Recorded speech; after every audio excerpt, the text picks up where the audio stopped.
Hello guys, welcome back to this channel. In this today's tutorial, I'm going to show you how we can enable or disable Beautify effect on TikTok. Okay, let's get into it guys. First of all, I'm going to open up my TikTok application on my mobile phone and I'm going to click on this plus icon to create new post or new video on TikTok, and usually the Beautify effect will be activated automatically. You can go to this Beautify option to check it. You can check whether the Beautify effect is active or not.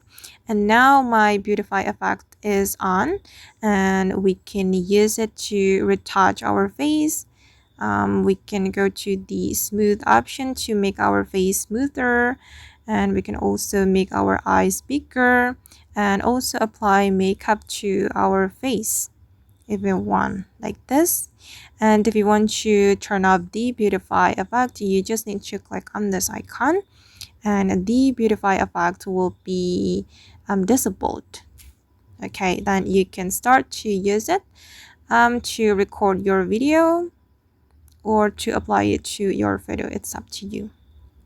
Alright guys, and that's all the way to enable or disable Beautify effect on TikTok. I hope this tutorial will be useful for you. Thank you so much for watching and see you in the next video.